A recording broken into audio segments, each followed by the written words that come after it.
assistant coaches Dick Harder, Paul Silas, and Jeff Van Gundy, and the head coach, Pat Riley.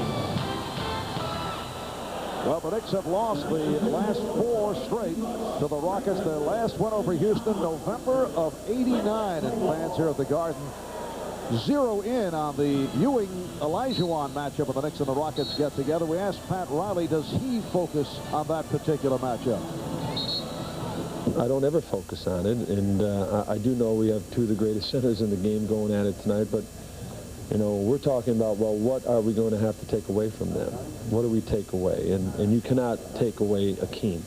He's going to get numbers. You know, how big and how explosive his numbers are important to us, but there are other guys in other parts of their games. We cannot give them a lot of easy layups. We can't let their quickness affect us, and if we can take away a certain part of the game, then I think we can be successful.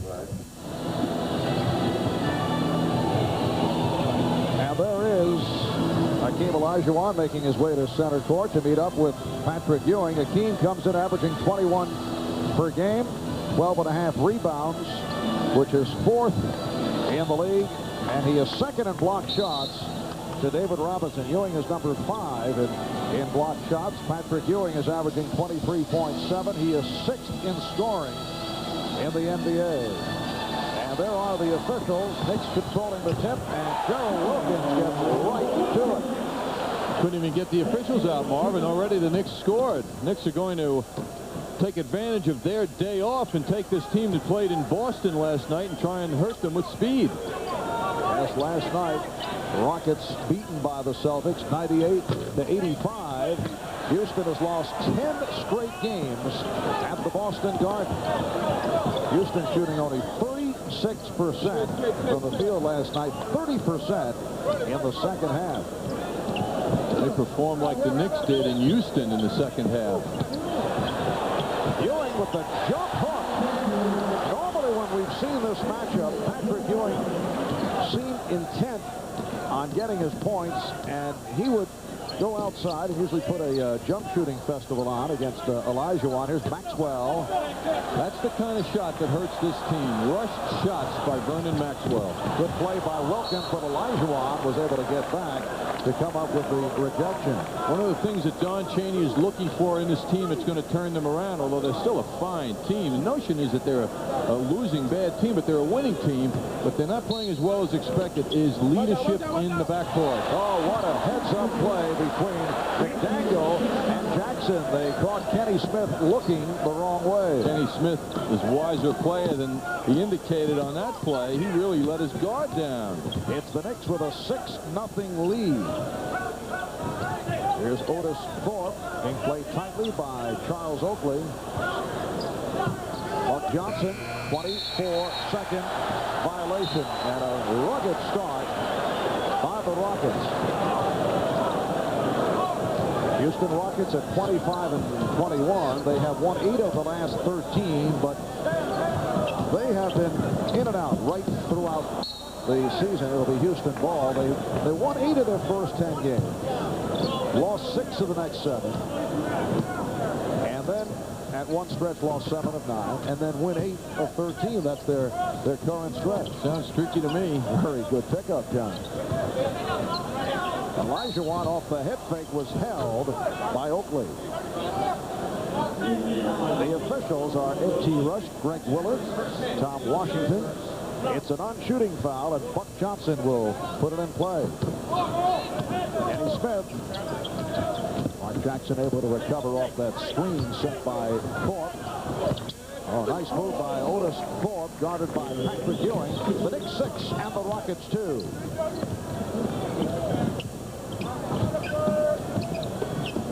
Wilkins. And Olajuwon off the board. So quick to the loose ball. Olajuwon is so quick.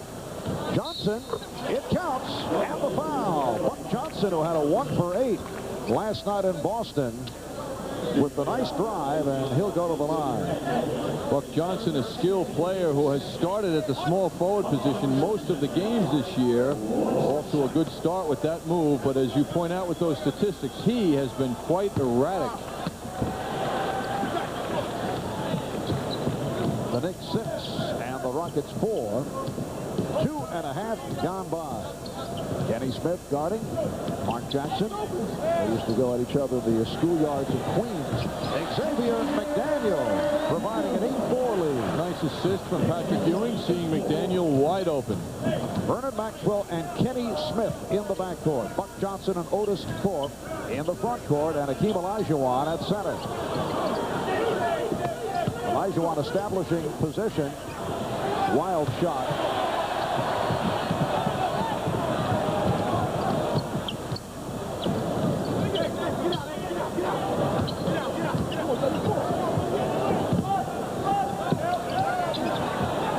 Ewing and Oakley able to keep it alive. Patrick knows that Olajuwon will block shots, but he may not shoot that long jump shot as much for fear of that block. Oh, what a play. Mark Jackson with a neat handoff to Patrick Ewing, and the Knicks now lead it by the score of 10-4. Terrific communication between Jackson and Ewing.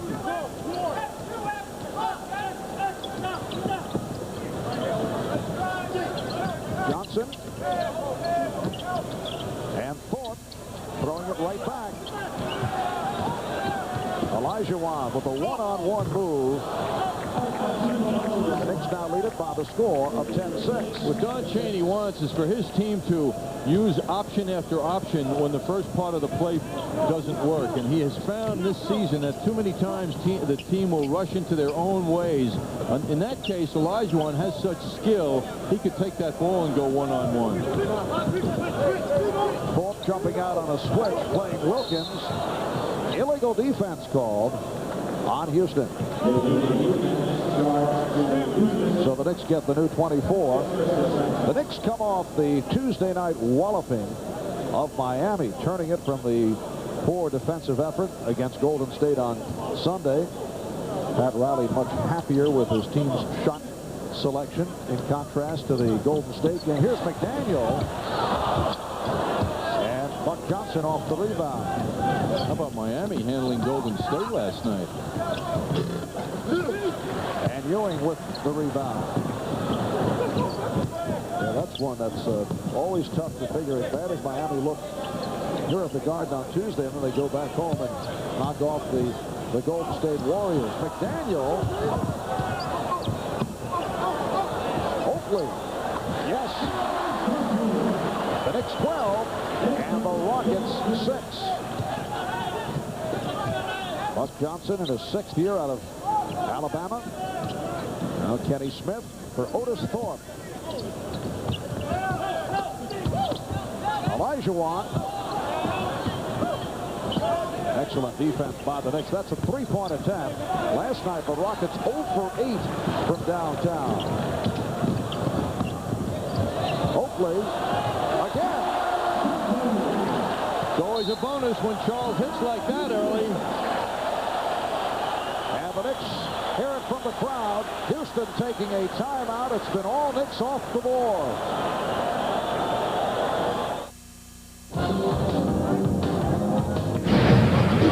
Going into tonight's play, the Knicks on top in the Atlantic, a game and a half in front of the Boston Celtics. Celtics knocking off these Houston Rockets last night in Boston. Boston not scheduled this evening. The Knicks off to the sharp start. They lead the Rockets by the score of 14-6. 6:15 remaining in the first quarter. And a 3-second violation call. Otis Thorpe is camped down low. Olajuwon doing a lot of times out top of the circle, long ways from the basket. That's just fine with the Knicks. They'd rather see him shoot jump shots, I'm sure. Wilkins using the pick. Played by Thorpe on a switch. Oakley wide open. But he didn't look for a position. He didn't look to take advantage. So the middle opened up, however. Oakley did clear out, and Gerald finished the play. The Knicks 16 and the Rockets 6. Now Ewing is back on Olajuwon. Oakley guarding Thorpe. Oh, pretty move by Otis Thorpe, who is headed to the All-Star game. He's shooting 57%. That is 4th in the league. And he has been the most consistent performer this season for Houston. Buck Williams on top. in field goal percentage at 61%. Thorpe with the rebound. Maxwell passing on the three and stumbles his way in. Olajuwon lost it. Maxwell with the save. This is the man, Kenny Smith, who must lead this team. Don Chaney has been working on him to be verbal, to be more assertive, to tell people where they should be on the court. It hasn't happened enough. That has not been his style, though. Shot clock at 5. Maxwell from downtown. So Maxwell is off to an 0 for 5 from the field. Well, he is a very erratic shooter. He's a scorer as opposed to being a good shooter. But if he's off, this team suffers. The Knicks 16, the Rockets 8. 4:40 to go in the first quarter. And the foul against the Rockets. That will not count. Foul before the shot attempt. It's on Olajuwon. Ewing got the position nicely, had Olajuwon behind him. Now he's in control. Now he can do whatever he wants. Makes an Earl Monroe fadeaway. Yes. Called for his first, and that is only the first team foul called on Houston. Ewing to the fade. Well, he reversed it and hit it. That was a more difficult one. The Knicks with an 18-8 lead as we come up on 4 minutes to go in the first quarter. Marv Albert, John Andres, Ruth Beck, along with Earl Monroe for Clyde Frazier.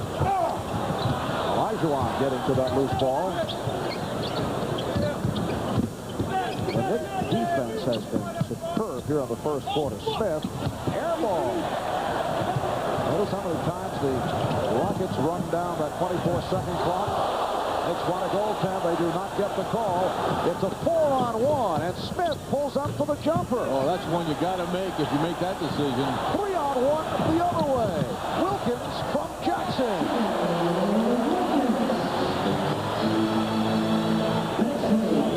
It's a 20-8 Knicks lead. When these two teams met in Houston, the Knicks elected to start Oakley on Olajuwon. The idea being take some pressure off Ewing. Tonight, the decision was for Ewing to guard Olajuwon at the start. Let the two titans meet and work it out on the court. That's the way Pat Riley wanted to do it this time. The outlet pass moments ago after that Kenny Smith miss had Gerald Wilkins with a nice basket underneath the hoop. Maxwell cannot hit. Wilkins called for that last foul. It's Ewing leading the break. Here's Oakley going the other way. A spectacular pass from Oakley to Ewing. And the Rockets will talk it over.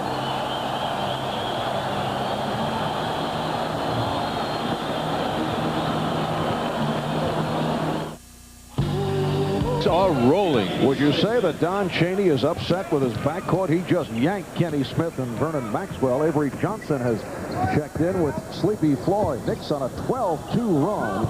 Thorpe angling in. Power move by Otis Thorpe, and the Knicks now lead it by the score of 22-10. I must say, when I was talking to Don Chaney before the game about each of his players, when we got to Avery Johnson, he said, I feel great confidence when he's out there. And there wasn't a lot of good things said individually about the other players. That was Xavier McDaniel from the top of the key. Knicks with a 24-10 lead. When you consider the Knicks going against quality opposition, this stretch over the last few moments may be, along with the effort in Utah last week, one of their best of the season, both offensively and defensively, just putting it all together. We come up on 2 minutes remaining in the first quarter. Jackson going all the way. He beat Olajuwon going to the reverse, but came up short. Buck Johnson backing Xavier McDaniel. Knicks looking to run, and they are running. And Olajuwon pitches down. 3-on-2. Here's Floyd. So the Knicks now lead 24-12. Rockets 6 for 19 from the field, as opposed to the Knicks, who are shooting 12 for 21. Don Chaney has to be delighted to see Floyd hit a jump shot. He said that he has been ice cold, unlike Gerald Wilkins, who just hit. Meanwhile, the Knicks continue to succeed from every conceivable angle. Knicks with 11 assists already in this first quarter. They have 34 assists the other night against Miami. Heat with only 16, and the poor Houston shooting just rolls on. The steal by Johnson. 2-on-1. Oh, nice fake by Avery Johnson. I don't think that's what Patrick Ewing expected. You have to have good reflexes in order to be faked out. So what we just learned is that Patrick Ewing has good reflexes. Knicks 26 and the Rockets 14. 40 seconds left in the first quarter. Wilkins. Knicks getting a host of second opportunities.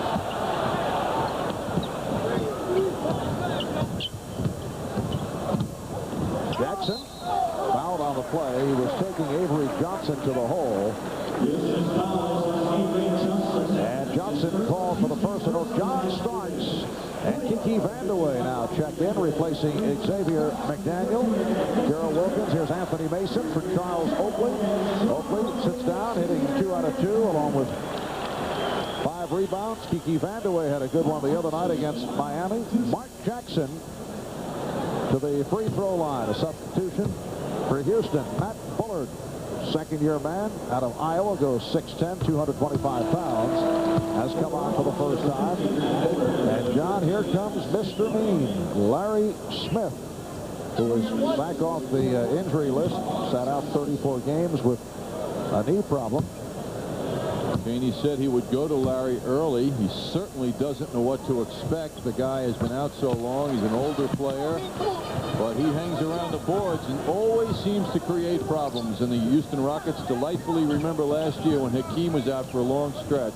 Larry Smith held that middle position down terrifically. One of the reasons for that good run by the Rockets, despite the absence of Olajuwon. Bullard with the step. Nice move. Matt Bullard with his first field goal. The Knicks 28, Rockets 16. Vandeweghe getting right to it as this first quarter comes to an end. An excellent quarter for the Knicks. They lead 30-16. At the end of one, Pat Riley has to be saying to his team, keep it up. We'll take a look now at the Toyota matchup. The principal players in the first quarter here have demonstrated a direction in this game that favors the Knicks right now. Patrick Ewing on that beautiful setup by Mark Jackson earlier in the game. And Ewing is doing it to Hakeem early in this one. Rebounding, of course, favoring Ewing, but the scoring in a big way favoring Patrick Ewing. But I'm sure Hakeem will be heard from. And you can see the contrast in the first quarter. Rockets only 8 for 22 from the field. Sleepy Floyd with the open shot. And Hakeem Olajuwon able to get to it. So as the second quarter unfolds, the Knicks with a 30-18 lead. Greg Anthony, who had a strong game on Tuesday night against Miami, is on the floor for the first time, handling against Avery Johnson. Greg coming on for Mark Jackson. Anthony and Starks now in the backcourt. Pretty fake, but Ewing, who thought he was fouled, lost the handle. Bullet up front now with Olajuwon and Smith. Johnson's spin not working against Anthony. Here is Bullard. Well, Matt Bullard is on the floor for his offense. Played only 18 games as a rookie last year with a couple of stints on the injury list because of tendonitis in his knee. He's out of Iowa after 2 years at Colorado, where he led Colorado in scoring and then transferred. Starks with a nice move, but he gave it up. Here's Ewing. The thing about Bullard, Marv, is at 6'10", he is a remarkable outside shooter. He has made 34 three-point shots this year. And to position that, only John Starks has more on the Knicks than Bullard. Olajuwon to the fadeaway. And Smith and Mason have some words. Larry Smith called for the foul. People feel Larry Smith when he's under the basket. He has a way of using his body to get those rebounds. He's not a leaper, but he certainly gets rebounds. Otis Thorpe checking back in, and Hakeem Olajuwon will sit down, so Don Chaney will rest his big man with Pat Riley departing. Charles Oakley is back. Oakley, Vandeweghe, and Mason up front. Just underway, second quarter, and the Knicks lead at 30-20. Vandeweghe, rebounded by Floyd.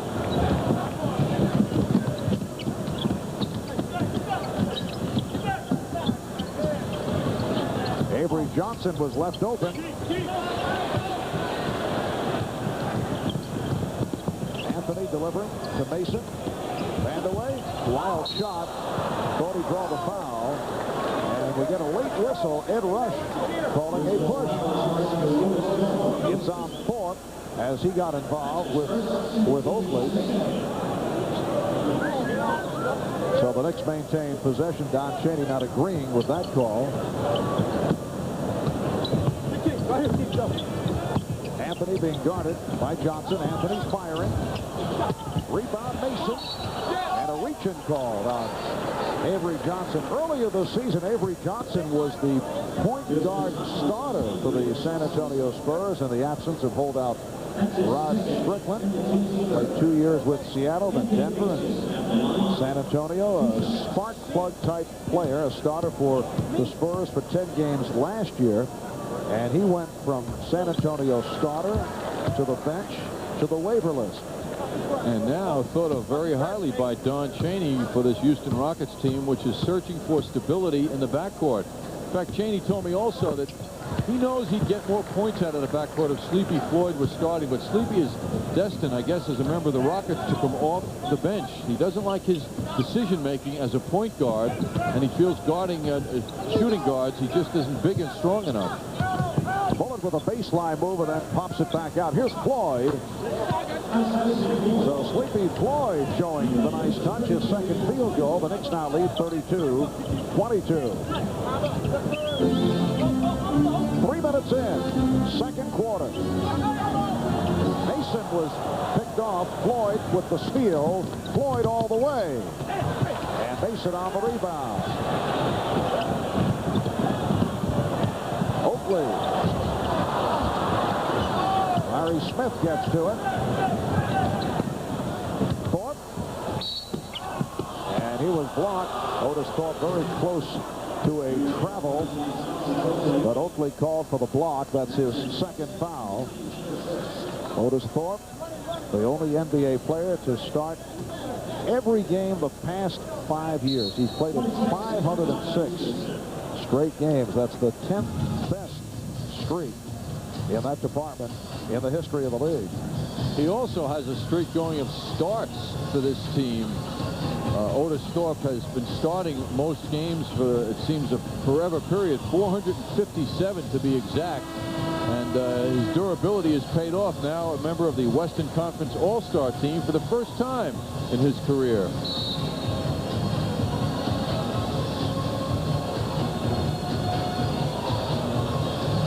As I mentioned, Thorpe, number 10 all-time. Randy Smith, who did it for the most part as a member of the Buffalo Braves, finished up his career with the New York Knicks. And Johnny Kerr, who is now the color commentator for the Chicago Bulls, the number 2 man in that department.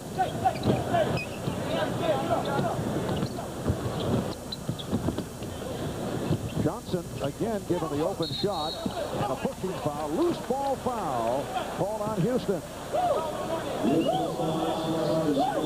Larry Smith starts with his second.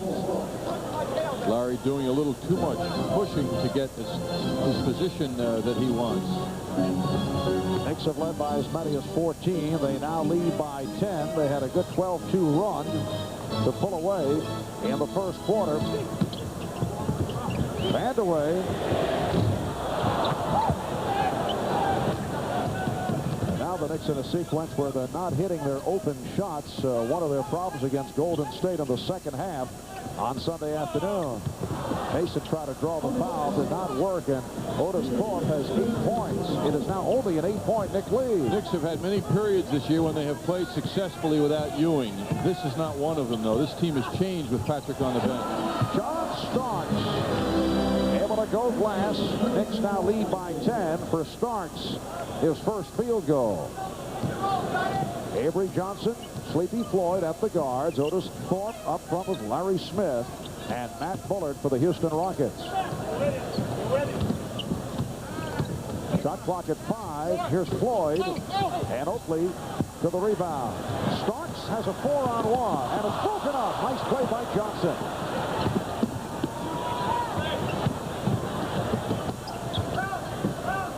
Johnson slipping it to Thorpe. It counts and the foul. And Avery Johnson has done some good things here at both ends. Quite noticeable what Avery Johnson is doing. He's delivering the ball beautifully, slides it right through to Otis Thorpe, who finishes the play. But at the other end is where he really made the big play. There was no deception given by John Starks on a 3-on-1, and Johnson just took the ball out of the air. Off the foul by Mason. Thorpe able to finish off the 3-point play. The Knicks 34, Rockets 27. 5 minutes gone by in the second quarter. Xavier McDaniel is back in, goes to the fadeaway, rebounded by Mason. The Knicks controlling the offensive board. Thorpe jumping out on Starks. Floyd with the steal. Here's Thorpe rushing by Ewing. That's the second time that John Starks has been picked off. And Pat Riley wants to talk about it. Timeout taken. The Knicks lead is down to 5.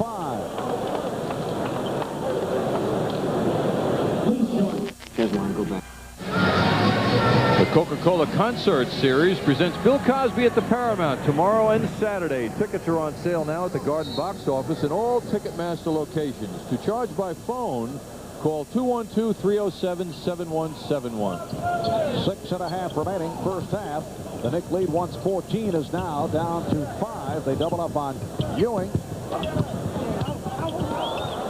And it will be Nick Ball with 10 on the shot clock. Joe Wilkins returns, replacing John Starks. Starks probably thinking, no margin for error tonight. 2 bad passes and I'm back on the bench. Don Chaney continuing to rest Kim Olajuwon. Knicks only 1 for 8 here in the second quarter. McDaniel, yes. Strong drive by the X-Man. You know what was nice about that move is at the end of the dribble, he hung in the air for a split second and enabled his body to get right in line with the basket. Rockets getting back into it off a 13-4 run that just concluded with that move by McDaniel. And Sleepy Floyd with a very difficult angle jumper. What was Chaney talking about? He said Floyd has been ice cold, and Floyd has shot the ball well here. Here's Ewing. The Knicks lead 38-31. Patrick Ewing has 8 points. Well, Larry Smith has the body but not the spring to deal with Ewing under the basket, and we see Hakeem Olajuwon getting ready to check in now.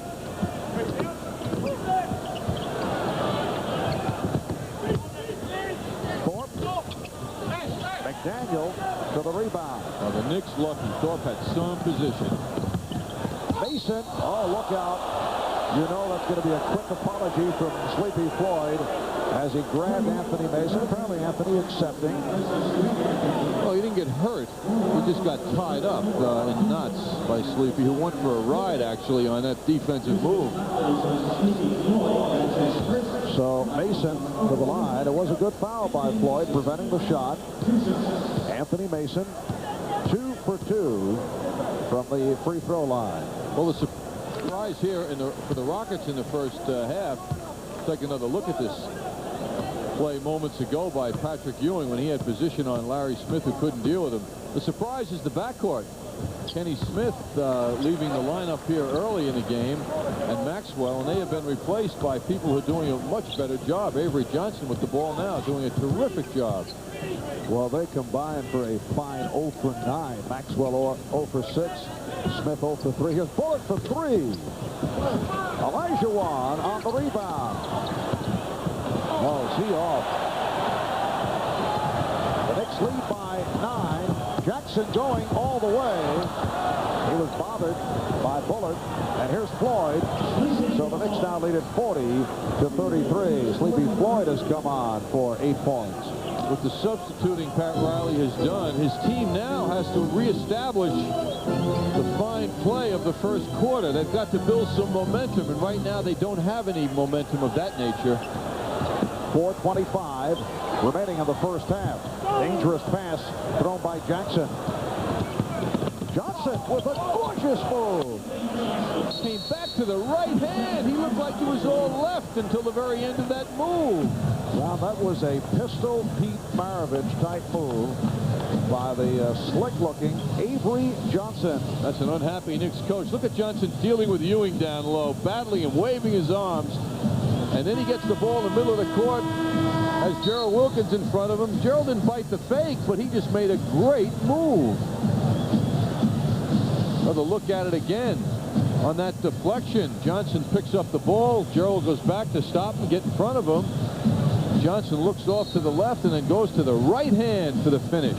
Avery Johnson in his 4th season out of Southern University is only 5'11". And as we mentioned earlier, began the season with the San Antonio Spurs, was in the starting lineup when Rod Strickland was holding out for a while, played well. Rockets with the 6 fast break points in the second quarter. They're now trailing 40-35. We come up on 4 minutes to go in the second quarter. Ewing rejected. Johnson calling out a play. Olajuwon able to pick off Jackson, then goes in on the pick and roll. Gets to Thorpe. Nicely done. Well, if the Knicks shook this team up, hurt their confidence early, they've allowed them to come back and get their confidence rolling. At one point, the Knicks led by as many as 14. McDaniel gives the Knicks a 5-point lead. Xavier has 8 points.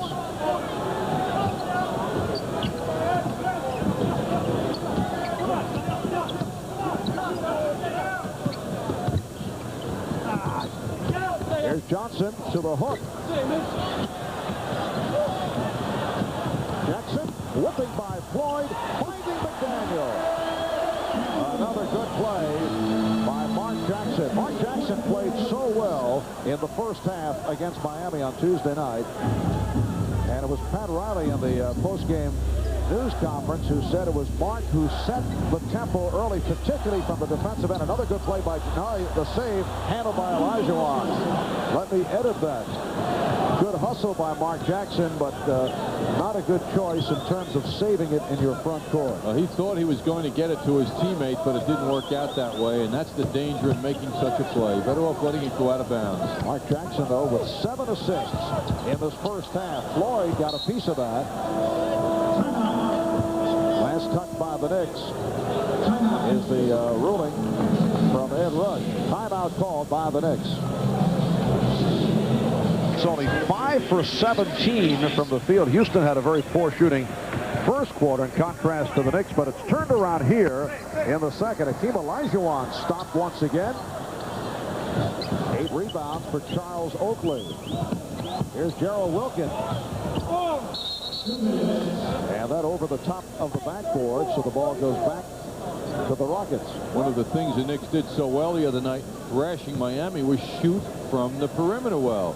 They were hitting their shots all night. I know Pat Riley would love to see a return to that form, and it doesn't look like the Knicks are going to duplicate that here in the first half anyway. Pat Riley said that may have been the best 48 minutes of the season on Tuesday against Miami. Bullard for 3. Just did get a piece of the glass. The Rockets 0 for 8 last night from downtown against Boston, and they picked right up. They're 0 for 4 tonight from 3-point land. Ewing What a fine move. He ran into an obstruction by Olajuwon and he was able to overcome it. Boy, that's athleticism, how you can adjust. Big man to be able to do that is special. The Knicks lead by 7. Minute 15 to go in this first half. Wilkins trying to break it up. Thorpe on the recovery. Rejected by Ewing. It will be Houston ball. Thorpe at 6'10" has plenty of size. Issued the fakes, but he was still rejected by Patrick. Second block for Ewing. Ewing with 12 points, 6 rebounds.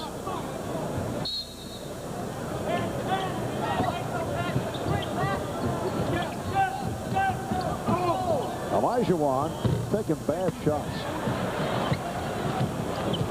Forcing the jumper. Jackson. Oakley with the tip. Isn't that pretty? He just forced his way in there and with the soft tip got it done. The Knicks 48 and the Rockets 39. 8-2 run by the Knicks. They've led by as many as 14. Avery Johnson with a dribbling exhibition. Here's Floyd. Ewing on the back tap. McDaniel getting down, and Mark Jackson with his 8th assist. The Knicks 50, Houston 39. Knicks have gotten their first quarter personality back in the last 3 minutes. Olajuwon with the fake and the bucket. Easily his best move of the half. That's an awesome move. Final seconds, first half. Jackson, the Knicks lead 52-41. 3 seconds to go. Down to 1. 3-point attempt. So the Knicks with a good run to conclude the second quarter. And they lead the Rockets by the score of 52-41. Coming up in a moment, Lisa Burkhart with a look around the NBA and the NHL at the MSG Sports Desk.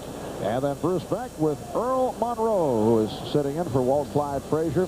That's coming up at halftime. We'll be right back. Square Garden, where the New York Knicks have an 11-point lead over the Houston Rockets at the half. And as far as the Olajuwon Ewing matchup, well, it's been all Patrick in the first half. Olajuwon had 3 air balls. Ewing with 7 boards to go with the 12 points. And the Knicks with an 11-point lead at the end of one half of play. It was a 12-2 run in the first quarter by the Knicks, which blew the game open. Rockets came back for a while. Right now to Lisa Burkhart at the MSG Sports Desk.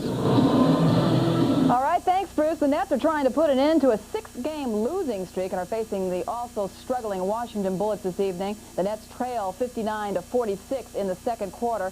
Bill Fitch was forced to start Kenny Anderson, his first NBA start with Mookie Blaylock out. Early going, Kenny responded here, working the ball up court, taking the pass from Drazen Petrovic, nailing the jumper. Just 7 points for Kenny, though, at the half. Wes Unsel's Bullets controlled most of the first half here. Purvis Ellison takes the alley-oop for the slam. Bullets lead 33-30 after one. Bullets opened up the second quarter with a 10-2 run. Tate George blows the layup. The Bullets come back in transition. Michael Adams to David Wingate for the jam. The Bullets by 11. They continue to lead. At Cleveland tonight, Lenny Wilkins' Cavs look good in the first quarter. They led by as many as 10 on Mark Price. Long alley-oop to Larry Nance for the lay-in. But the Pistons went on a 19-2 run. Bill Lambier hits a 3-point shot. Cleveland missed its first 16 shots in the second quarter. It's 44-33 Detroit now. A couple of other games also underway. Orlando's in front of Atlanta, or actually Atlanta's in front of Orlando 32-22 in the second, and it's Charlotte leading Golden State in the second 63-46. The Los Angeles Clippers named Larry Brown as their new head coach today. Brown, who was fired by the San Antonio Spurs January 21st, was not out of a job for long. He'll replace Mike Schuler, who was given the axe by the Clippers. Brown posted a 153-win, 131-loss record with the Spurs and talked about his first plan of action. The biggest thing I want to do is to get the players to understand what their responsibilities are, to establish a work ethic that when people come into this arena, they know we play hard every night and play unselfishly. And if we do those things, I think the results will be pretty good. The All-Star break doesn't officially begin until tomorrow, but some players have already made their way down to Orlando to get a head start on some of that sunshine. One of those All-Stars already there is the Bulls' Michael Jordan. Jordan, who played a little golf today, is one guy who doesn't seem worried about competing against Magic Johnson, who, of course, has the AIDS virus and is the center of attention at this particular All-Star event. I'm looking forward to playing against him, and hopefully he can have a great last All-Star game. I don't know if he's going to try to come back and play anymore, but I think the All-Star game is going to give him a good sense of, what he can do for the rest of the season in terms of playing, in the Olympics. And we'll have more from the MSG Sports Desk when we return in just 1 minute.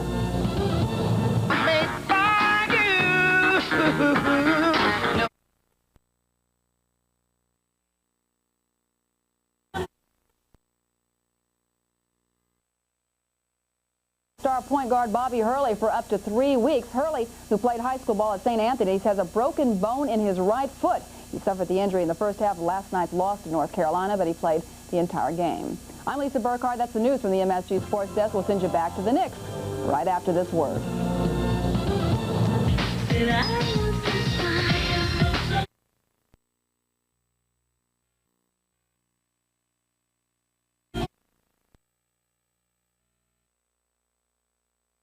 Off to such a great start. Let's take a look at the highlights in the first half of the play with the Knicks leading by 11. Highlights brought to you by Minolta, creators of the world's most responsive SLR cameras, the new Maxim XI series. Earl, let's begin with Mark Jackson, who had a fine first half with 9 assists on the break, getting the ball to the X-Man. Well, Mark Jackson, one of the things he's doing great now is getting the ball up the court without dribbling. That time hitting the X-Man for the jam. Now let's watch the big men execute a fast break. This was pretty funny to see Ewing and Oakley combine. Well, big men always want to be guards. This time we see Patrick Ewing getting down, handing the ball off to the Oak man, and now back to Patrick for the backward jam. Good play. Olajuwon really did not get into the flow offensively until late in the second quarter. Well, he hit jump shots early on, but now this time he spins and over Patrick. Good jam. Nice play. All right, so at halftime, the Knicks have the lead by 11 points over the Houston Rockets. We'll take a short break. Back with the second half of action from the Garden in a moment. Knicks by 11 at the half right now for a special presentation to public address announcer Mike Walzeski. Ladies and gentlemen, please direct your attention to center court, where Paul Crotty, Vice President for MetLife, will present the MetLife Nick of the Month Award for the month of January. On behalf of MetLife, I'm delighted to present the MetLife Nick of the Month Award to Patrick Ewing. And on behalf of MetLife, we present a check for $1,000 to the United Negro College Fund. Congratulations, Patrick.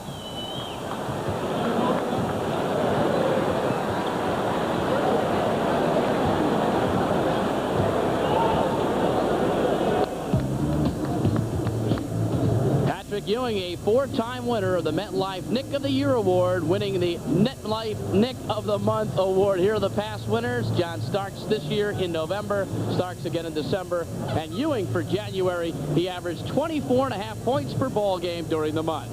Right now, let's go back to Marv Albert and John Andres. All right, Bruce, and a look at the first half statistics. Check out the difference between the first quarter and the second. The Knicks 14 for 24 in the first quarter. Houston only 8 for 22, but that turned around until the Knicks came alive in the second quarter, but still only 9 for 23 from the field. Knicks lost the touch. Both teams, when they're not shooting well, living on jump shots. Rebounding, of course, favoring the Knicks 2-1. Charles Oakley leading the way already with double figures in that department. And Dutch Boy in the paint shows the Knicks owning the area around the basket. 30 points to 18, and the Houston Rockets with no points on second chance opportunities. The offensive rebounding total was only 5 for Houston. The Knicks doing a much better job in that department. And during the halftime intermission, repairs were needed on the rim that was used in the first half. Apparently the rim was bent, and they replaced the rim, although they're still working on the netting now as we get set for the start of play in the second half. All right, wait a minute. Just let me get obviously our microphones are there to capture all the action. Bringing the fans closer. That's a rare sight these days, because with the rims being adjusted now, that they can take those slam dunk situations and they just give to the rims. They snap down. It's rare to see one affected that much, but there are a lot of rim grabbers out there tonight, Marv. You've got to look out for those types. And John, I want to remind the folks that the new MSG Network feature, our maintenance man microphone, which we'll be using from time to time. For the electronic wizard, Howie Singer, and director Bobby Lewis, always coming up with new twists. You've always got to bring something new to the table or to the garden. And apparently the rim and the netting is set, and we got underway in the second half. And Don Chaney is back to his starting backcourt of Kenny Smith and Vernon Maxwell. They had a dreadful time of it in the first half. Mark Johnson, stripped by Mark Jackson. 2-on-1. Jackson goes all the way. The Knicks now lead at 54-41. Give you an idea how Houston lives off jump shooting. They went to the foul line in the first half twice.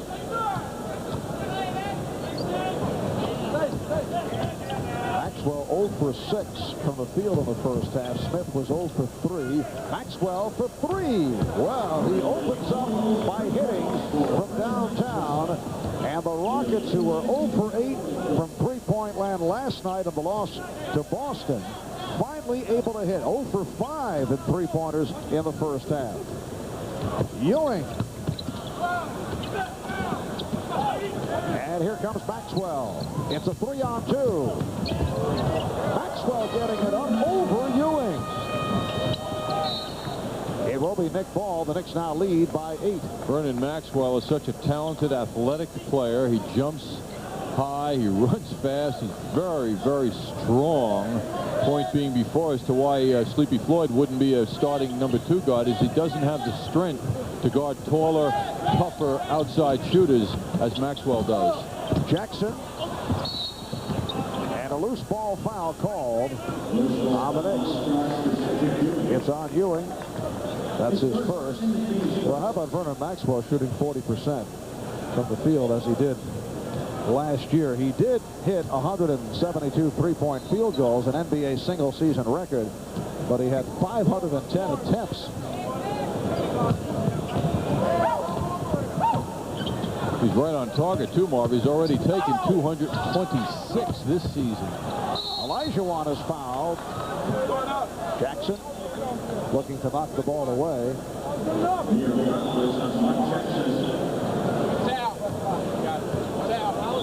Patrick Ewing trying to draw the offensive foul was enough of an obstruction to deny a good shot.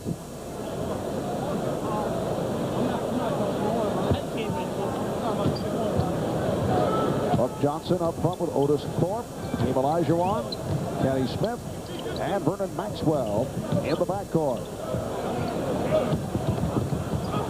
Here's Thorpe, and he was hacked. Well, there was eye contact between Maxwell and Don Chaney, the coach, after that beautiful pass from Vernon Maxwell. He gave the ball up, and that's what the Houston team needs more of. Unselfish play from the backcourt, setting up those big guys. Second foul charge to Patrick Ewing. Otis Thorpe, a 69% free throw shooter. Otis Thorpe in his 8th year out of Providence, way off at the free throw line. And Houston 1 for 4 from the foul line. Jackson backing Smith, and then spins. Gorgeous move by Mark Jackson, who has come up with another very strong performance. And that's the kind of move that makes you think Mark Jackson could really work with some of the bigger players on the Knicks and teach them some inside moves. That was gorgeous.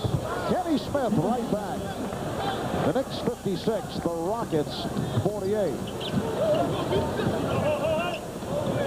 Oakley being given the shot, and he's been hitting. Charles Oakley 4 for 5 from the field, so he has 8 points along with 11 rebounds. Knicks extend to a 10-point lead. 3 minutes gone by in the third. Here's Buck Johnson with a wide open jump. Look out. Oh, Oakley taken down and with a glare in the direction of Otis Thorpe, who's called for the foul. Thorpe put the arms on Oakley's shoulders, and Oakley, as he moved up, was off balance, and that's why he came down so hard.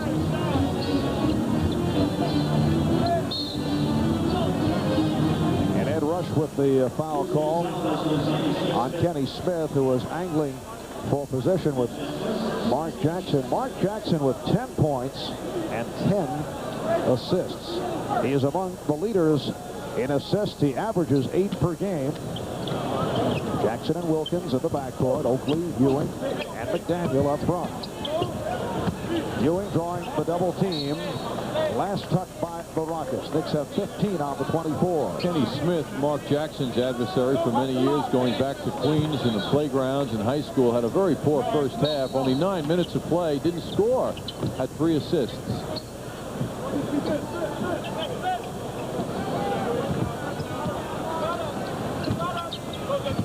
Now Ewing one-on-one. Yes, and it counts. Olajuwon called for his second foul.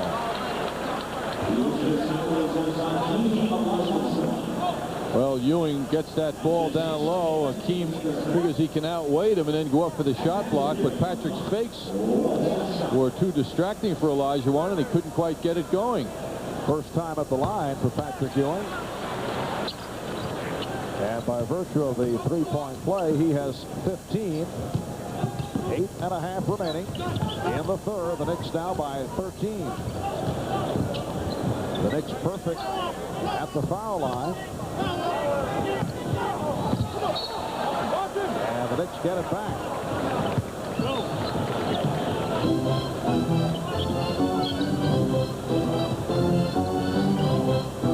The Knicks at 29-16, a game and a half in front of the Boston Celtics. They've won 6 of their last 7.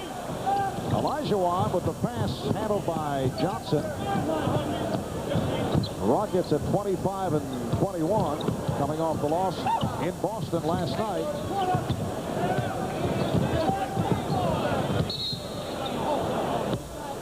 And the whistle away from the ball called against the Knicks. It's called on Oakley. That is his third. Following the All-Star break, Rockets resume next Tuesday night in Seattle. They'll continue the road trip next Wednesday. They play the Clippers of Larry Brown in L.A. Announcement coming earlier today. Here's Maxwell, hit by Jackson. I'll check that. Wilkins called for the foul. So the Knicks are over the foul limit, and Vernon Maxwell will shoot a couple. Interesting to see how long Don Chaney now goes with Maxwell and Smith. They're his starters. But they got such good play from Avery Johnson and Sleepy Floyd in the second quarter. It brought them actually back into the game. Tough decision for a former coach of the year, Don Chaney, to play through now.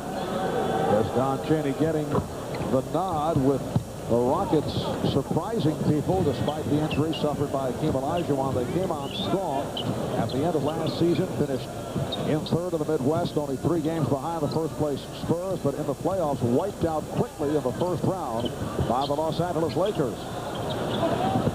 Oh, wild pass from Oakley. And it will be Houston ball. Matt Bullard getting set to check back in. A corner-to-corner pass attempted by Charles Oakley, the one player who would get away with that type of passing in his brief NBA career. Ernie DiGregorio, remember with the Buffalo Braves, he fired from one corner to the other, but had a good eye for it. Always a dangerous pass. Here's Maxwell, and the Knicks now lead 61-52. Now Ernie D's officiating career is moving along. I remember he took a run at that for a while, didn't he, Mark? We'll get on the phone and we'll check it out, John. I appreciate that. Here's Wilkins. I do recall he gave it a shot, and then I believe he wanted to coach it for a while. Here's Kenny Smith. The Knicks with a 61-54 lead. And Pat Riley calls for time with 6:49 remaining in the third quarter. Secure fit.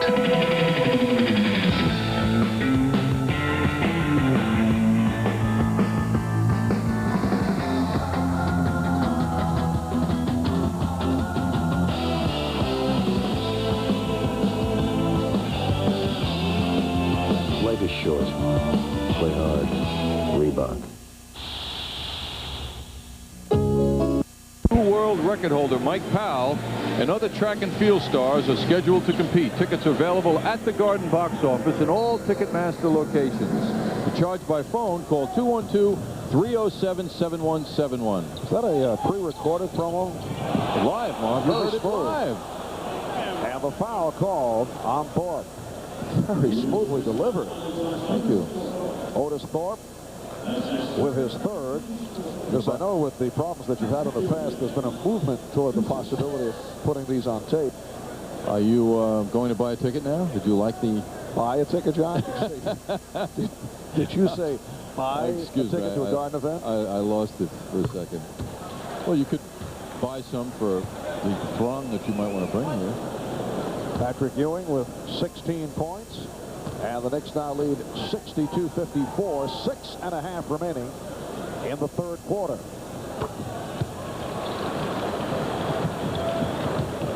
The Houston backcourt turning it around in this second half. The starting backcourt 0 for 9. However, they have come out and hit 5 out of 6 from the field. Vernon Maxwell and Kenny Smith regaining the touch. Shot clock at 5. Off the steal. Here's Jackson for McDaniel.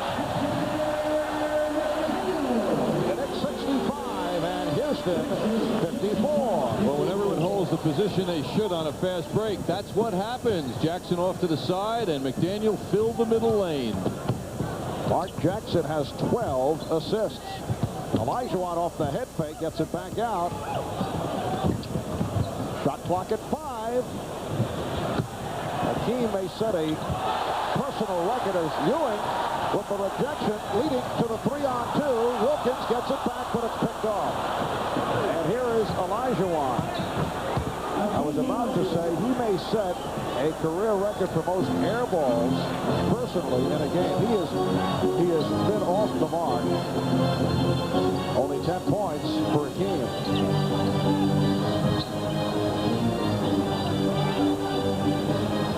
Pull it out to help. Ewing to the fadeaway. Jackson able to rescue. Ewing saves the look away. McDaniel on the rebound. Oakley rejected by Olajuwon. Smith accelerating. And back come the Knicks. Jackson beating Maxwell. And stripped by Olajuwon. What a wild sequence. Look out. McDaniel trying to save. And it will be Houston ball. Look out, Warren Moon. Yes.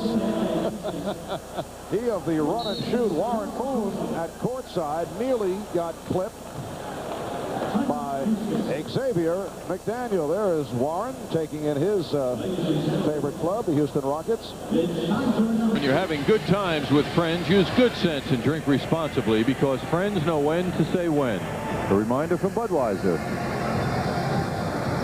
Well, Warren Moon is okay despite that brush with a hard-charging Xavier McDaniel. Warren Moon attends many of the Rockets games in Houston, and he has said on a couple of occasions that he would like to buy into an NBA franchise.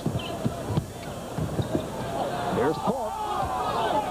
Houston Oilers with a very disappointing finish to a season that was going extremely well most of the way. The Knicks now lead the Rockets 65-58. We come up on 4 minutes remaining in the third quarter. Marv Albert with John Andres, Bruce Beck, and Earl the Pearl Monroe.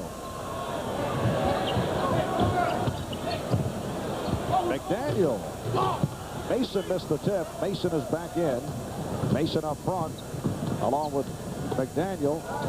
Oh, nice move by Vernon Maxwell. John Starks is also checked in. It's Starks and Jackson in the backcourt. Mason, McDaniel, and Ewing on the front line. Boy, Mark Jackson got caught standing tall, and Maxwell just blew by him. McDaniel facing a double team, and the foul is called. Thorpe coming over to help out. Bullard picks up the foul, his first. And now Houston over the foul limit. McDaniel to the line for the first time. The Knicks are perfect at the free throw line, which is a rare occasion for a team that has struggled throughout the season at the line. They are now 10 for 10 from the foul line. I'm sure from Pat Riley's standpoint, though, they haven't gotten to the line as much as he would like to see them get there. The Knicks 67 and the Rockets 60.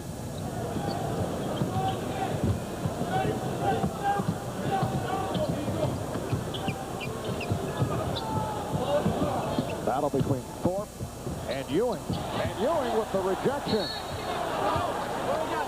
The officials checking it over. Last touch by the Knicks. Well, Ewing not in a favorable position here, but he has enough of his fine timing to send that one back.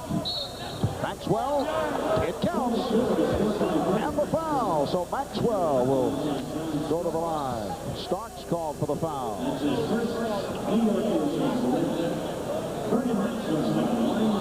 It's a big lift for Houston when Maxwell starts scoring. He is an explosive player. And if he gets the touch going from the outside, this could spell trouble for the Knicks. Inside, you know he's tough. All 14 of his points coming here in the third quarter. And the Rockets, who trailed by as many as 14 in the first half, have now moved within 4. Starks hesitating and then took the three-point attempt. And you get the idea John Starks' philosophy has changed following the statements made by Pat Riley after the game against Golden State. Here's Starks. And Olajuwon on the rebound. Pat Riley did not like the fact that Starks was bombing away from all angles, and he indicated he feels that what got John Starks into the league, his defensive play, may have slipped away, that he's looking more for the offense, and he has been taking too many shots. Now he's hesitating. Yeah, that was a 9 for 21 performance for John. Olajuwon with the shot clock running down. The Knicks lead it by 4. We come up on 2 minutes remaining. In the third quarter, Mason took his eye off that pass.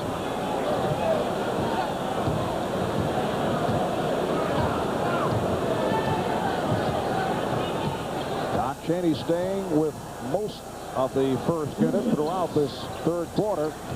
Well, the half-court game is not the game of the Rockets. They function best when they're running.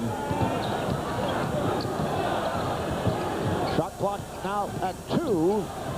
1. Jackson with the steal. Jackson behind the back for Ewing.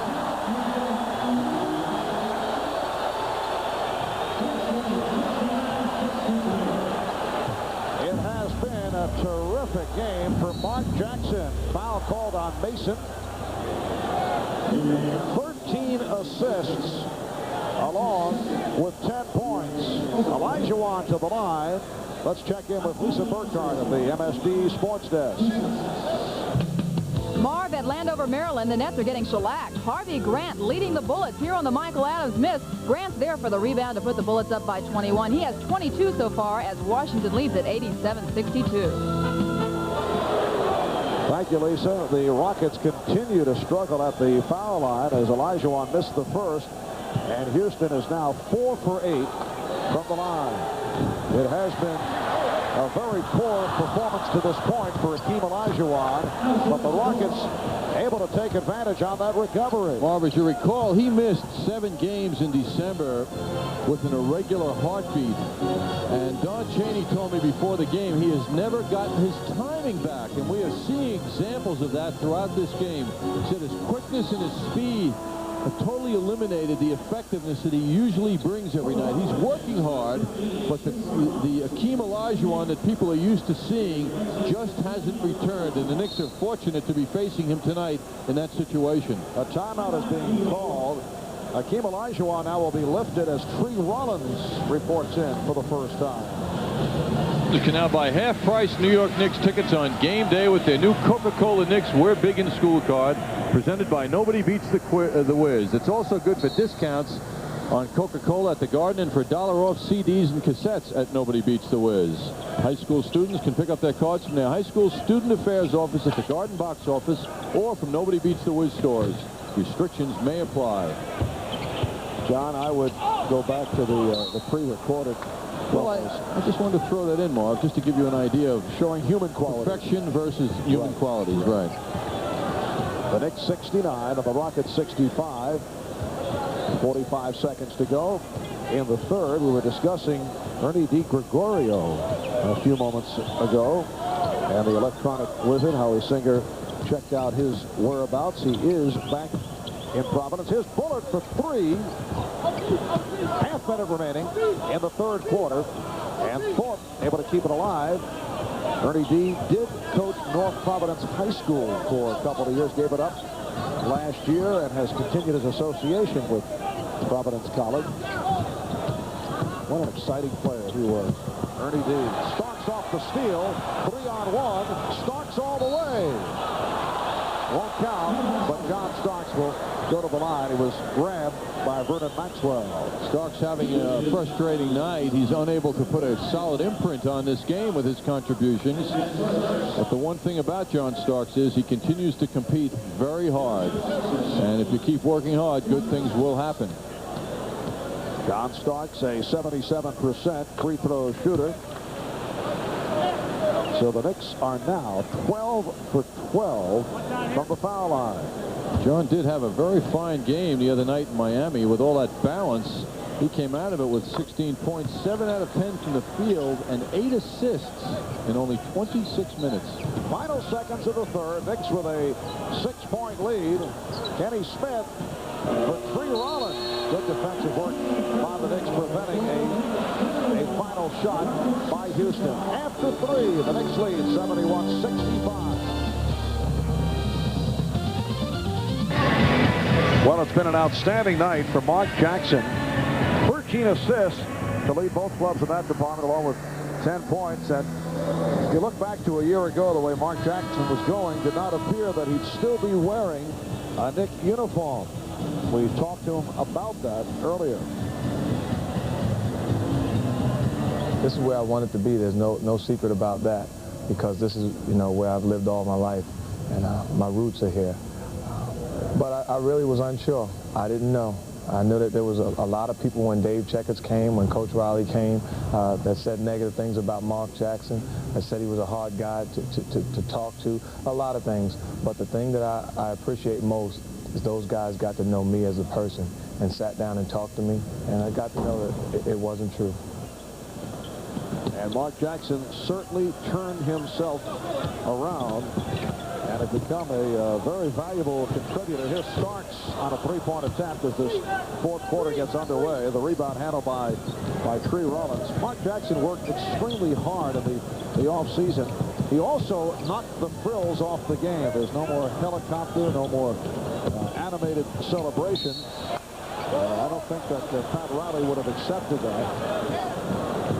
Also, you may recall, John, the other night against the Bullets in Landover, John Starks talking it up with A.J. English, and he said to Starks, "You want to keep talking, you'll sit on the bench. You want to play, be quiet." And Starks has responded to that. Here's Ewing. So the Knicks now lead 73-65. Well, the idea is not to draw attention to yourself, but perform as a member of a team, and that's the focus of Pat Riley's message. Ed Rush with the foul against the Knicks. It's on Mason. Here's Greg Anthony replacing Mark Jackson. And Mark Jackson hears it. from the crowd. 14 assists now for Jackson. Big game for him. After a frustrating game against Miami, he got in foul trouble, oddly enough. Only played 15 minutes the other night, and Anthony came in and did a solid job for him. And it's a traveling violation. Although, as mentioned earlier, the Knicks coaches said that Mark Jackson really set the tempo defensively and also on running the club when he was in there in the first half. It's the Knicks 73, the Rockets 65. Anthony and Starks down the backcourt. Ewing, Mason, and McDaniel up front. Starks played by Floyd. So the Rockets back to the second-string backcourt that did so well in the second quarter. Thorpe called for his fourth.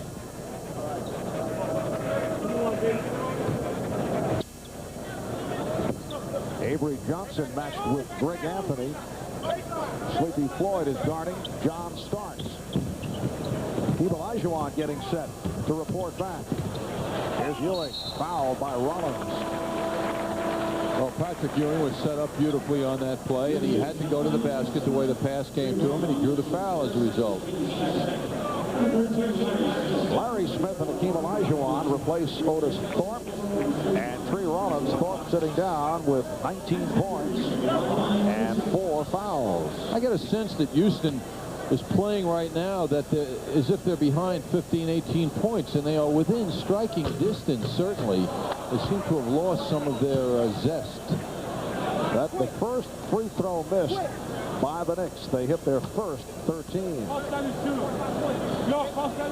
It has been a subpar outing thus far for Hakeem Olajuwon. He's hit 5 out of 12, only 10 points.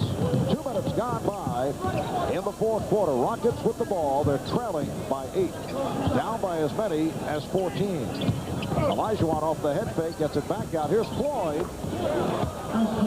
Sleepy Floyd with 10. The Knicks now lead 73-67.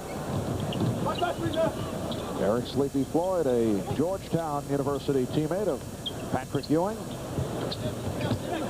And Floyd with the steal, but Anthony on the recovery. Starks for 3. Oh, way off.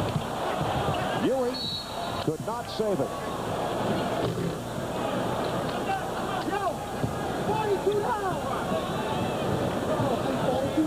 Light pressure being shown by the Knicks. Now they drop back. Anthony guarding Johnson. It's Avery Johnson hand-checking the defender. Olajuwon. Rebounded by Smith. Here's Floyd for 3. And McDaniel gets to it.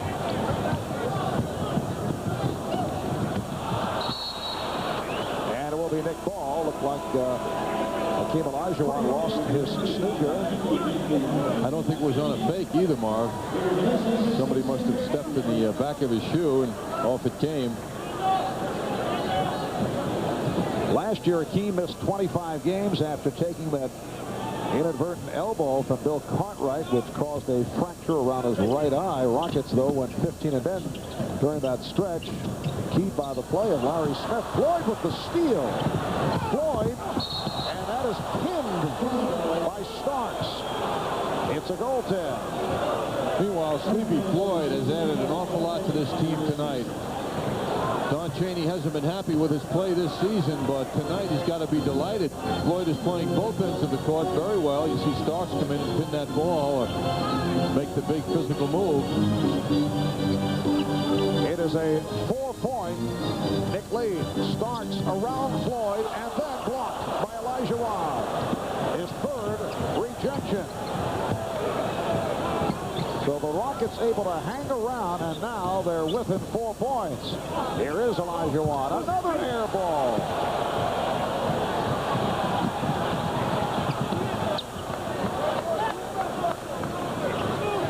The unofficial count is that here's Vandeweghe. Yes. A 3 for Kiki. Unofficially, we have counted 6 air balls thrown up by Hakeem Olajuwon. The Knicks 76 and the Rockets 69. 4 minutes gone by in the fourth quarter. Illegal defense called for the first time against the Knicks. Now Gerald Wilkins reports back, replacing John Stark, sits down with 4 points. John only 1 for 5 from the field. John getting a lot of encouragement, however, from his teammates and Pat Riley when he comes back. Has his head down, you know he feels badly about his performance. A good pick by Smith that caught Anthony, was able to recover. Avery Johnson, it counts, and the foul. Greg Anthony felt it should have been a charge. Avery Johnson adding an awful lot to this team tonight. That's a bad sign if you're a Knicks rooter right now. When you see a shot like that go in, it makes you feel that things are going to go the way of the visiting team. Avery Johnson, 72% free throw shooter. The Knicks lead 76-72.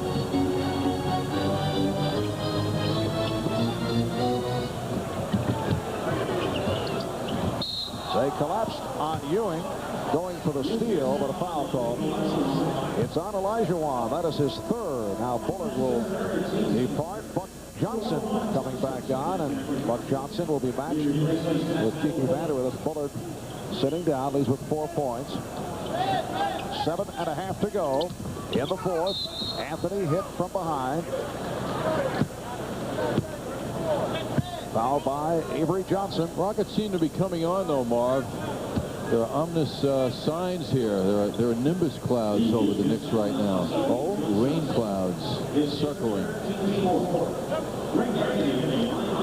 Greg Anthony had a lot of nice things to say after his fine game the other day. In fact, in today's Times, he pointed out how Mark Jackson has meant so much to him. He said he's very clever. I've learned a great deal just watching Mark orchestrate the offense. And Pat Riley surprisingly put some pressure on Greg Anthony. Riley said he's in his purgatory right now, in shooting purgatory, not shooting that well, but we need him to develop quicker if we're going to go anywhere. It's unusual to have a rookie spoken about that way. Well, you know, that NBC experience really helped Pat's vocabulary. Purgatory. Shooting purgatory. Never heard that. The Knicks lead by 6. 5 minutes gone by in the fourth quarter. Actually, Marv, it does mean he's on his way to heaven, though. Thank you. Wilkins, yes. Carol Wilkins with 10 points. The Knicks lead 80-72. Delay of game warning called on the Knicks. Rockets would have liked to have moved down court on the transition, but the ball was batted away. The Knicks have lost the last 4 in a row to Houston. Their last win over the Rockets. Anthony on the foul. November 21st, 1989. That was here at the Garden in overtime. Knicks swept by the Rockets last season. The Knicks call for a timeout. Is brought to you by New York Telephone, who reminds you the New York Telephone regional calling area is bigger than you think. It seems that the Knicks have been stronger off the bench of late, but tonight it's a surprise for the Rockets. Don Chaney's delighted about Sleepy Floyd's 12 points. 23 points for the Rockets off the bench to only 15 for the Knicks. John Starks off and Kiki Vanderway with 5 points, not burning it up himself. And there's Houston coach Don Chaney. 45 years old, out of Baton Rouge, Louisiana, coach of the year last season.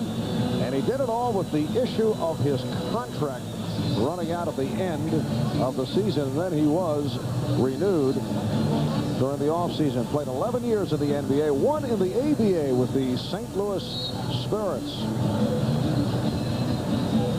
Houston able to capitalize on all the Knicks turnovers. Knicks lead it 80-72. 6.5 to go in the fourth quarter before a crowd of 17,987 at Madison Square Garden. Pass overthrown, intended for Olajuwon. The Knicks with Anthony and Wilkins in the backcourt. Ewing, Mason, and Vanderway up front. Larry Smith got entangled with Patrick Ewing, and he's called for the personal. That is his third. It also puts the Rockets over the limit. The Knicks with only 3 team fouls. All substitutions. Thorpe is back. Here comes Maxwell. So a backcourt of Kenny Smith and Vernon Maxwell. Otis Thorpe up front with Akeem Olajuwon and Buck Johnson. Now Cheney is back to his starting unit. Well, this will be Patrick Ewing's last workout before the All-Star game. He'll be starting for the East and going against Akeem Olajuwon in the West. And the Knicks also will be represented by John Starks in the slam dunk competition on Saturday night. Thorpe unleashes to Smith and is booted away. The official's not sure who deflected it out. Was it Vandeweghe? Was it Smith? And Kenny Smith is arguing he felt it was Vandeweghe, but Greg Willett says no.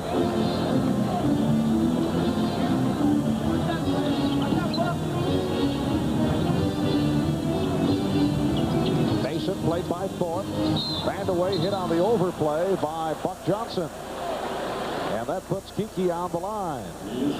See Larry Bird bowed out of the All-Star game, naturally, the three-point shooting contest, and won't be playing in the game, of course. And the NBA named Michael Adams to fill in for Larry Bird, not at starting forward, of course, but to take that All-Star spot. Adams has had an excellent year as well. Kiki Vandeweghe, 80% at the line. His free throw shooting has been slightly off this season. But the Knicks have gone extremely well at the foul line tonight. It's the Knicks 83 and the Rockets 72. The Knicks trying to avenge their poor performance in Houston back in mid-November when they were beaten 90-79 by the Rockets.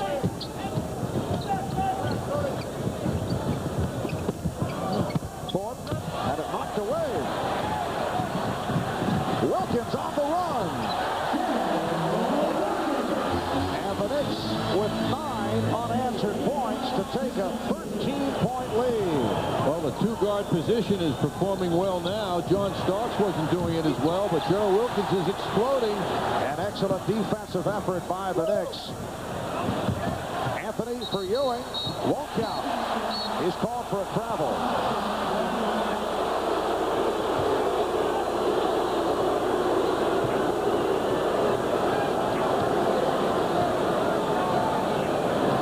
Traveling violation on Patrick Ewing. The Knicks with 9 consecutive points.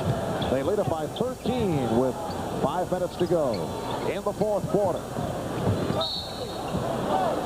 Vandeweghe pushing Johnson. That is a non-shooting foul. The Knicks with only their 4th team foul. So the fouls have hurt the Rockets here in the fourth quarter. They went over the limit early. One of the key things for the Knicks tonight, and it revolves around Olajuwon, is that he hasn't been that sharp lately, and that means the Knicks have not had to double-team him as much as in the past, which further means that the Knicks guards can guard their men. Now, in that play, Olajuwon showing his toughness, even with people converging on him. But by the Knicks guards able to stay with their men and challenge their jump shots, it has helped the Knicks all-around defensive effort. Kenny Smith getting a piece of it. And it will be Houston ball. Akeem Olajuwon shooting only 6 for 16. 12 points. Comes in averaging better than 20 per game. Now they double up. Vandeweghe with the steal and a foul called on Olajuwon. That is his 4th. That was his response to the double teaming.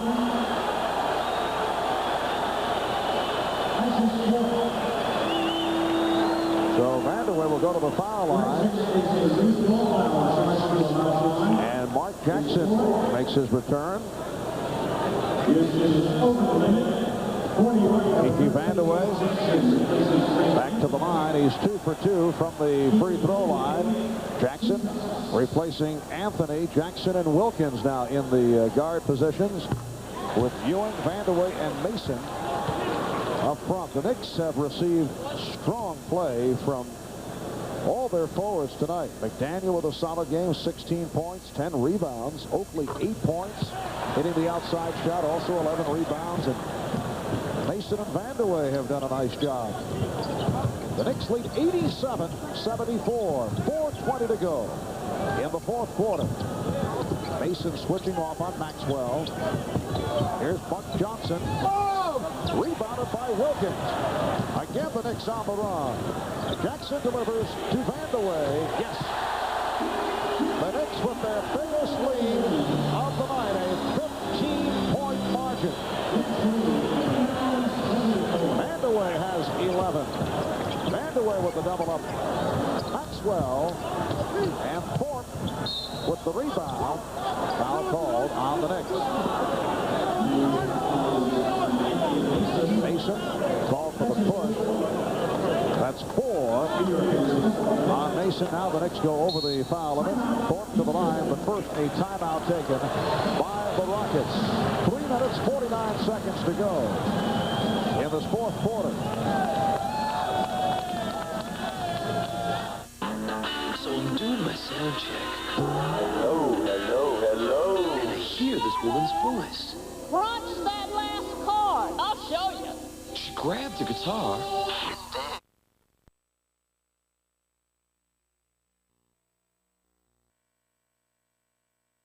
Hakeem Olajuwon. Yes, Patrick up by 10 points, although the rebounding is equal right now. But Patrick has gotten great support also from his teammates. Real consistent performance. And also, Marv, the Knicks' fortunes turned around, directly related in the last several minutes to the return of Gerald Wilkins to this game. Gerald's given the Knicks a lot of energy as usual, and their running game has enable them to open up a lead here. Now the Rockets go to some pressure. Mason with the bullet pass to Vandeweghe. Oh, beautifully thrown by Jackson for assist number 16. His season high is 17. His career high is 18. It has been a magical night for Mark Jackson in directing the club and throwing passes to the front line. The Knicks now lead 91-76. Tripping foul called on Wilkins. Sleepy Floyd checking back in. Buck Johnson will sit down, so John Chaney looking for some firepower going to the three-guard setup. Vernon Maxwell will shoot a couple. Vernon Maxwell is 3 for 3 from the line. He was silent in the first half, then scored 14 points in the third quarter. That following the poor shooting first half. Maxwell 0 for 6 from the field. Don Chaney's trying to convince Vernon he doesn't have to shoot 25-foot bombs to be a top scorer for this team. And he certainly has calmed down with the three-point attempts. I remember when we were in Houston, he was bombing them away all night long. Yes, I recall you really appreciated Vernon's shot selection. Actually, I felt sorry for Kenny Smith playing with him.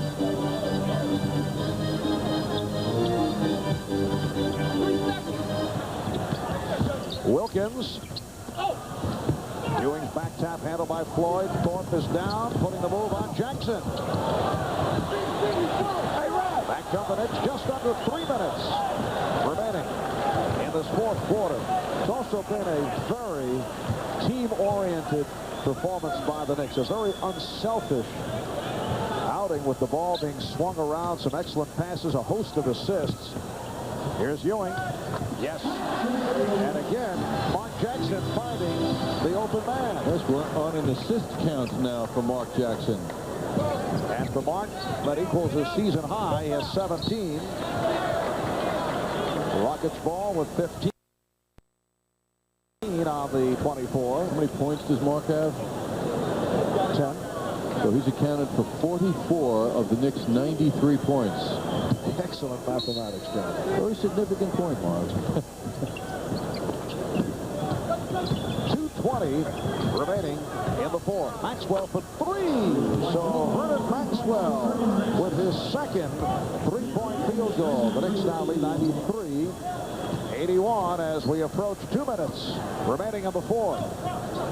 Hey, go back. 2 minutes. Shot clock at 7. Ewing comes out to set the pick. Wilkins battling for possession. Well, Joe played outside of himself on that move, but it worked out okay. 16 for Wilkins. The Knicks 95. Houston 81. A minute 40 to go. Maxwell gets inside, and Olajuwon does the rest. Knicks now lead by 12. And I would think the Knicks will look to use the clock a bit. Minute and a half to go in the fourth. Shot clock at 10. Wilkins for three. Yes. And Mark Jackson will get assist number 18, so that ties his career high. Did it against the Bulls twice back in '88. Olajuwon with a wild shot, rebounded by Vandeweghe. So Akeem is now 7 for 18 in what he will consider to be a forgettable evening in New York. Just under 1 minute remaining in the fourth. A lot of pressure on the man who gets the next pass from Mark Jackson, Marv. Well, people here not aware of it, but Jackson shoots the jumper. We give him an assist to himself? No, unfortunately, it does not work that way. Oh, okay. The Knicks by 17. Vandeweghe with the steal. 40 seconds remaining. Mark Jackson with 18 assists to equal a career high. The Knicks lead by 17. All right, Vandeweghe, and there it is. Assist number 19 for Mark Jackson. That is a career high for Mark. Maxwell, and that's a goaltend. The basket counts. The Knicks now leading 102-85. 12 points and 19 assists for Mark Jackson. Now you wonder if Mark realizes that he's had the big number. Now he has to feel that he's had an excellent game, but I think if now why don't you matter of fact, why don't you check it out? I know players that count points and rebounds during games, but I don't know of anyone who ever counted assists. Oh, Mark with a hot rod Huntley move, firing the ball toward the ceiling. A superb performance by the Knicks as we head to the All-Star break, and for Pat Riley and his club, a very nice way to go into the All-Star weekend. The Knicks have 30-16. Mark Jackson, our Evian player of the game. 19 assists, 12 points. Career high for Mark. The Knicks are now 2 full games in front of the Boston Celtics, who are not scheduled tonight. And the Knicks now will rest up, and they will resume Wednesday against the Pacers in Indiana. Rockets drop to 25-22. Stay tuned. Our post-game show is coming up. The All-Star 102-85, breaking it open in the fourth quarter of play. And what a performance by Mark Jackson. There's the feed to Gerald Wilkins for the slam. And then comes the career high assist number 19. Jackson with 12 points and 19 assists in the ball game. Vandeweghe, the recipient of this Jackson feed. And the Knicks go on to win it in convincing fashion. And the Knicks led pretty much the entire way. They had a nice run in the first quarter of play, led by 11 at the half. The Rockets cut it to 4 at the end of 3 quarters of play. But then the Knicks with that 9-0 run in the fourth, and they were never headed. So New York goes into the All-Star break 10 complete games ahead of last year. The Knicks very impressive going into the break in first place in the Atlantic Division, and they lead the Boston Celtics by a full 2 ball games. Knicks are now 18-5 at home. That was after struggling at home for quite a while, and they have the sound win tonight. Let's take a look at the scores in this ball game, and for the Knicks, they were plentiful. Patrick Ewing leads the way with 24, and the leading scorer summary brought to you by your Tri-State Jeep and Eagle dealers, Advantage Jeep and Eagle.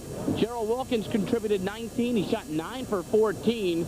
Xavier McDaniel only 7 for 18 from the field tonight. He had 16 points. Vandeweghe played well, a solid fourth quarter. He had 13, and Jackson, as I mentioned earlier, had 12. For the Rockets, Otis Thorpe with 21 points. Vernon Maxwell had 21. Akeem Olajuwon just 7 for 18. He had 6 air balls in this one. Had 12 points for Sleepy Floyd, who shot 6 for 11. We'll come back with Coach Pat Riley's press conference in just a moment.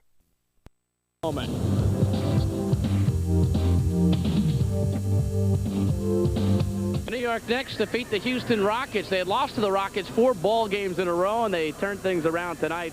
The final at Madison Square Garden, 102-85. The dunk of the game is brought to you by Budweiser, the king of beers, with that distinctively clean, crisp, cold taste. Nothing beats a Bud. Mark Jackson with the basketball. He had it in his hands much of the night. The around-the-back feed to Ewing, who fills the lane and slams it home. So a strong ball game again for Patrick Ewing. And when you look at Ewing and Olajuwon tonight, well, Patrick had a terrific game, and he shot most of his baskets on jump shots, and also he made some dunks. Ewing was 4 for 5 in the dunk department. Listen to this. 5 for 10 on his jump shots. Olajuwon made all 4 of his dunks, of course, but he was only 2 for 10 from the field, and he had 6 air balls. I don't remember the last time that Olajuwon struggled so poorly from the field. These two players have met 12 times now in their history. 7 victories for Olajuwon and 5 victories for Patrick Ewing. Now, for Mark Jackson, this was a record-setting evening. Prior to tonight, his record was 18 assists. This evening, he gets 19 to break the mark. And Pat Riley, the coach of the Knicks, standing by to address the press. Let's go to Pat. I thought the first period, it was obvious that, the guys, came ready to play, and also, with the idea to go into the All-Star break on a positive note. That's the best first quarter we played in a long time, and the intensity was there, playing real hard, and I really thought it was keyed mostly by Oak. When we do some things defensively where Oak and Patrick are the keys, and Oak and Patrick in the first period were trapping and rotating and blocking and boarding, and I think the one thing about Charles that we sort of forget, he had 10 rebounds at halftime, and he played a pretty good third quarter, and then you take him out and sort of finish the game with, with Mace and with Kiki, and it's a testimony to what he's about this year. And, a lot of guys want to come back in the rotation, and he just wants to win. He wants us to close the win out, and I thought he did an exceptional job tonight. But it's just a great win, and it's a good way to go into the break at 30-16. What were you happy about the team taking away from Houston? Well, save for the turnovers that gave them 15 in the first half, we stressed that you cannot give Houston easy baskets. You got to make them really work and earn everything they get. And how we categorize easy baskets would be, breakaway layups, born out of the turnovers or bad shots, where they're flying. Their guys fly, and they long outlet passes to half court, and they're usually laying it up. So, and also second shots. We didn't want to give them a lot of second shots. Everything they were going to have to, everything else they were going to have to really earn, and I thought that was really the case. Other than the easy baskets they got off our turnovers and some second shots, they had to work for a lot of things. Kind of over the second half, what do you want to improve as you head toward the playoffs? In what areas?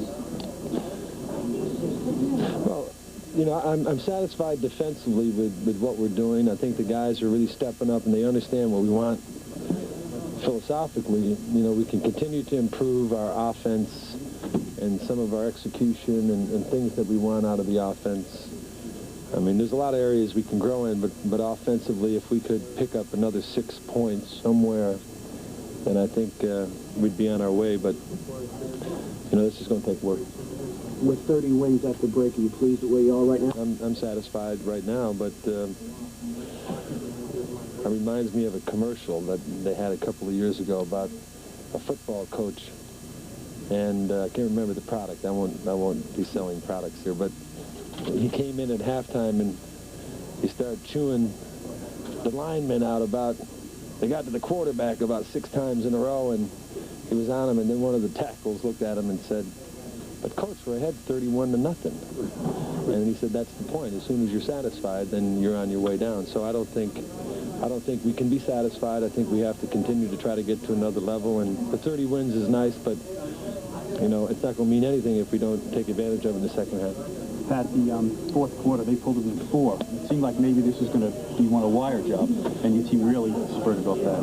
Was it more? I pushed it with Patrick and with X. I thought maybe we might be able to break it at the end of the third, or maybe get 8 or 10 ahead, and so I pushed it too far with both those guys, and I thought bringing Kiki in at that time a little bit cold, and bringing Mark back in gave us a little more life. Kiki hit some big shots, some free throws, and he made about 2 or 3 good defensive plays. Doubled Keem once and stripped them, so So we got a little life on the floor at that time and was able to close it out. Mark Jackson had a career high with assists tonight, 19. Did you note his passing being a little special? He has his brother up there keeping the stats, does he? No, he's doing a good job. Mark's playing. I'm hard on my point guards. I really am. I expect a lot out of them. Both Mark and Greg, have an exceptional disposition, because I think that is the most important position on the team. And they have great responsibility of running the show and doing the things that we want and getting the ball to people. And, I blame them. For every turnover, I'll blame them. I mean, if Gerald makes a turnover, I'll blame the point guard. I mean, because he shouldn't have had the ball at that time, or something. But Mark's been really, really great this year. And tonight is a testimony to that. He knows what we want. He runs the offense, and I think he's reading guys better than he has all season long, and he's just going to get better for us. Yeah. It seemed like Patrick almost let things come to him a little bit. He was very in control. It didn't seem to be a big personal challenge. Well, we made a point about that for the game, and I think I could sort of thank Sports Illustrated for the cover story and also the caption that said, "Are they for real?" I mean, there's still a question mark. Regardless of how many games that you win, we continue to strive, but we cannot feel like we have arrived, and there is a question of, well, are they for real? And in the last 10 games that we played against Doherty and Akeem and Robinson were 0-10 against the other great centers in the league, and I didn't want this to be a personal duel. I didn't want Patrick to have to come out and feel like he had to beat Akeem, and this was going to be a team win, and for us to sort of teach people that this team can be for real, they got to start beating quality teams on a regular basis in the second half of the year. Otherwise, there will be that question mark. You seemed particularly pleased with about 3 minutes left in the fourth when they broke a press. What was it exactly that really charged you up? Well, we got a layup out of it. As I've said a couple of times, sometimes our fast breaks can be a real living experience. You know what I mean? As you could see, one time we had a 5-on-1 that turned into a dunk for Akeem at the other end. So we got it through. I mean, we did not attack it as the way we diagrammed it, but somehow we got it for a layup. I enjoyed that. Did he open their eyes in the last 15 Yeah. Oh, yeah. years? I mean, what he's done to really pick... I'll tell you, Kiki's changed his disposition.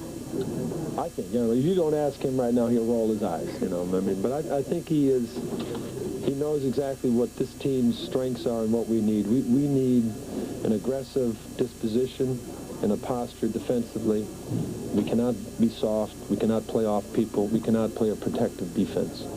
And so, Kiki's getting up into people. He's making aggressive rebounds. He's making aggressive plays, and I think that's one of the reasons why he's playing more too. Besides his offense that is helping us, that's what we want, and that's what he's given us.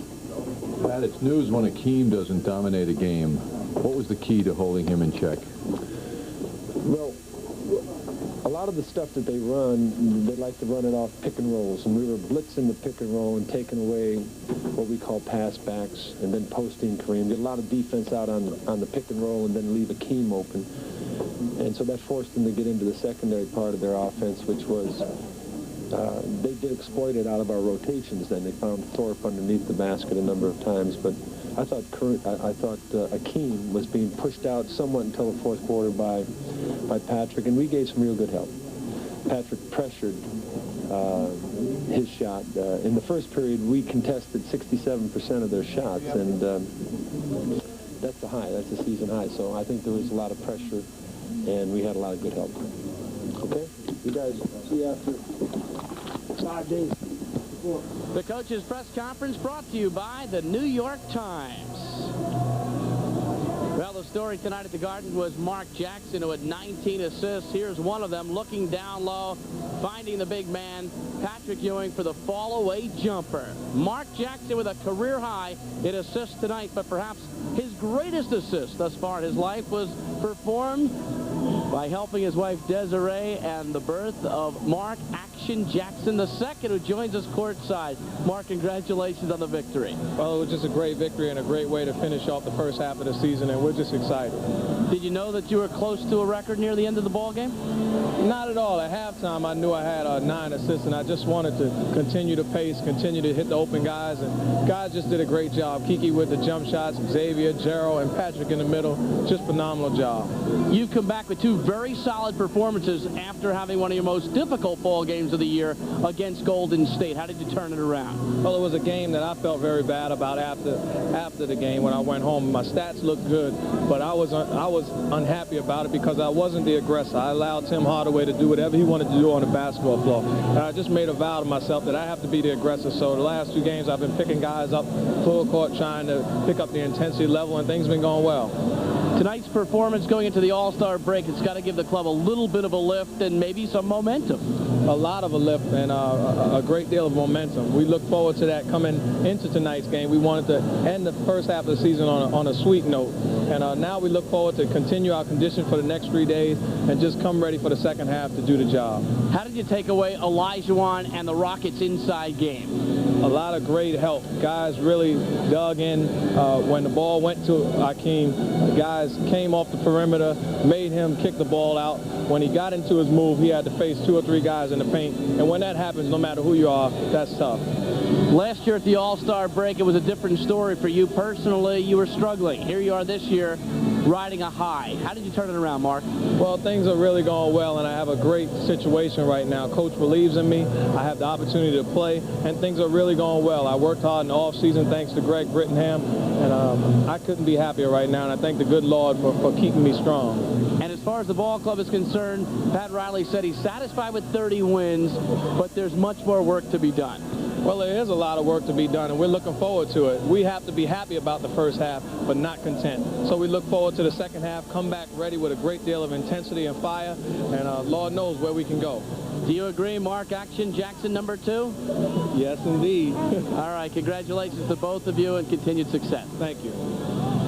The Jacksons, Mark Action Jackson #1 and Mark Action Jackson II. And what a ball game tonight for the young man from St. John's University. Here he goes coast to coast. Didn't dish there. Put it up for 2 of his 12 points. And guests will receive a Be My Guest restaurant certificate from American Express. Be My Guest restaurant certificates are a tasteful gift for any occasion. Give your friends and family a unique dining experience at any restaurant they choose in the U.S. and Canada that welcomes the American Express card. Call 1-800-535-GIFT or visit a participating American Express travel office in the New York metropolitan area. Right now, let's rejoin Marv Albert and John Andres. All right, Bruce and John, we were talking at the start of the game about the significant turnaround as we approach the All-Star break, taking a look back at what the Knicks were facing last year at this time when they were 20-29, and just listening to Mark Jackson and think back to what he was going through last season. It's just a remarkable turnaround by this organization. I can't think of a better word, Marv, so I'll repeat it. It is remarkable. Mark Jackson in particular, it's nice to see because he went through the throes of a lot of agony last year. Some of it his fault, which he admits.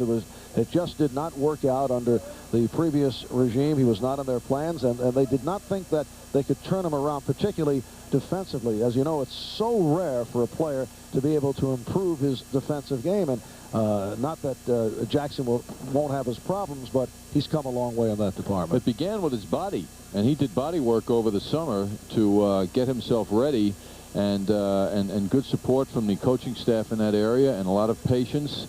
And he did it himself, and it's interesting that it should happen now with the 30th win of the year, that he should have his career high in assists. It's kind of symbolic of the improvement of he and the team. And it's also interesting, Marv, to see Pat Riley cite Charles Oakley tonight as a key man in this game, as from his eyes anyway. He will not stand out in the statistical report tomorrow of the game, but it's a very fine balance, I think, that Pat Riley has brought to this team, and he's integrated everyone into the mix very well. I can recall when training camp began, so much was expected. How's it going to happen? How is this magician going to change things? How's he going to get it done? And it has happened. It really has happened to a great degree. And yet, at the 30-win mark in the post-game report, Pat Riley stands there and says we can't be fulfilled, filled with ourselves and what we've accomplished.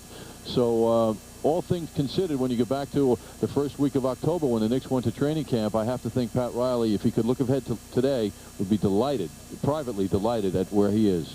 Well, tonight's game also may well be considered a microcosm of what the Knicks have accomplished this year. It's a very unselfish effort. I can't recall a bad shot that was taken, and that among many problems the Knicks had last year. And that's Riley. That's what he has done. We can recall, and that's happened this season from time to time. Patrick Ewing standing outside and making poor decisions with shots. That has certainly been cut down. And you cite Oakley, and at one point, perhaps he should have been shooting more, but you can see that even Charles is working back into it, and usually when he takes a shot, it's a good one. Well, now the question is, the second half of the season certainly will be coming up quickly, and the quality teams that will appear remain the next challenge, the next hurdle for the Knicks to get over. They've proven they can handle the mediocre teams that are struggling, and now there are signs that they can handle the quality teams. And as we know, other teams have problems too, as the Celtics have demonstrated, and other teams that have been considered top quality teams in the past. So the Knicks seem to be handling their problems well and rolling and building momentum. So all things are quite positive, and I guess Sports Illustrated did a good job in citing the Knicks this week as the cover boys. And to this point, the Knicks have not faced the Sports Illustrated cover hex since the cover appeared. They've won 2 out of 2, beating Miami and now Houston. I know that you're headed to Orlando. I myself flying down. I guess the bus trip will take a couple of days. John, you get there Saturday. You leave tomorrow. I hope to be there ahead of you, Marv, but I know you won't be announcing this weekend. Will you be going back to ball boying days? Or? That was a suggestion of several, actually, but I'll just be taking in the entire weekend. And then following the All-Star break, the Knicks resume against the Pacers at Market Square Arena in Indianapolis. We'll be on the air, John, MSG2 on Wednesday night at 7:30, and then back home next Thursday to face the Chicago Bulls. Let's get back to Bruce. All right, thank you very much, gentlemen. So the Knicks have now won 7 of 8. We'll come back with Lisa Burkhardt at the MSG Sports Desk. Check in another NBA action, plus more to come. So stay with us. Teamwork. It's about common goals and group achievement, which is a beautiful thing, but it's very boring. Which is why we created Foot Locker Slam Fest. The hottest team players in professional football, baseball, and track get a chance to do it all themselves this season in Foot Locker Slam Fest. No passes, no referees, no teamwork, just money shots and hang time by some of the greatest athletes ever to bomb a basketball. Foot Locker Slam Fest 92, halftime during college games on ABC. Don't miss it. New York Knicks 102, Houston Rockets 85. The Knicks led throughout. Houston cut it to 6 in the third quarter, but that's about as close as they got. The fast break of the game is brought to you by Midas. For breaks done right, remember, nobody beats Midas, nobody.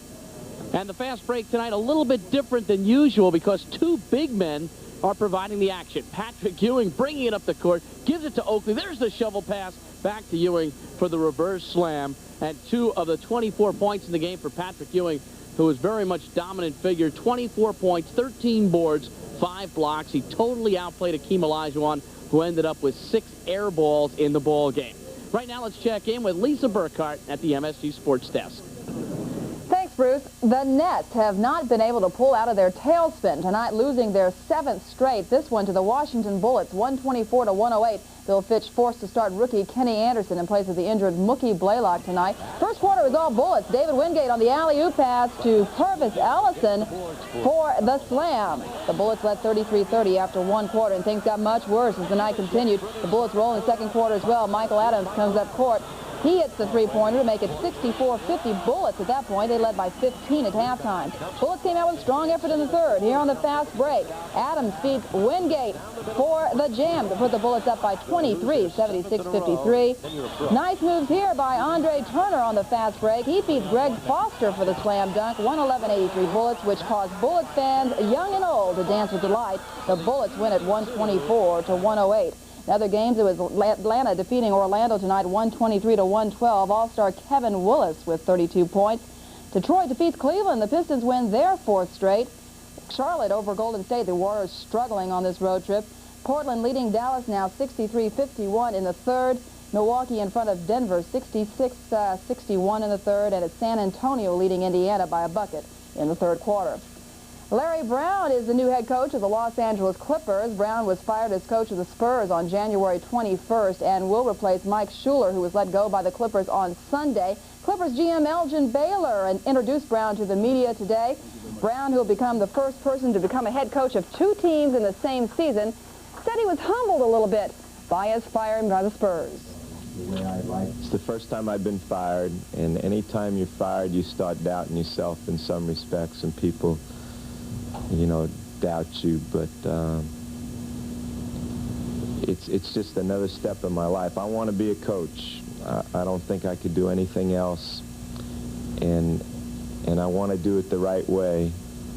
And this is a challenge because we've had some problems in the past.